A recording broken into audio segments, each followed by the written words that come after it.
భావన మీనన్. నాకు తెలిసి ఈ పేరు మీలో చాలామందికి తెలిసే ఉంటుంది. మన తెలుగులో కూడా చాలా మూవీస్ చేశారు అండ్ తక్కువ టైంలోనే చాలా ఫాలోయింగ్ తెచ్చుకున్నారు. మలయాళం ఇండస్ట్రీలో కూడా అప్పుడే ఇంకా ఎత్తుకెదుగుతున్న టైం అది.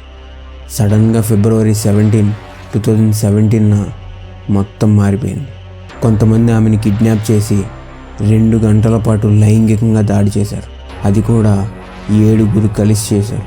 అండ్ చేస్తూ వీడియో రికార్డ్ చేసి ఈ విషయం బయటికి చెప్తే వీడియోని వైరల్ చేస్తామని చెప్పి బెదిరించారు.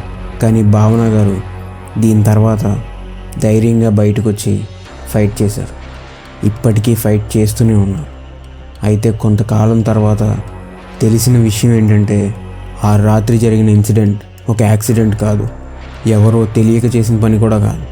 ఇన్ఫ్యాక్ట్ అప్పటికి 4 సంవత్సరాలుగా ప్లాన్ చేసిన పనిది. అండ్ ఆ ప్లాన్ వేసింది కూడా కేరళ ఫిల్మ్ ఇండస్ట్రీలో ఒక పెద్ద మనిషి. అసలు ఎవరు భావన మీద ఇంత పగ పెంచుకున్నది? ఎందుకు చేశారు? వాళ్ళకి హెల్ప్ చేసింది ఎవరు?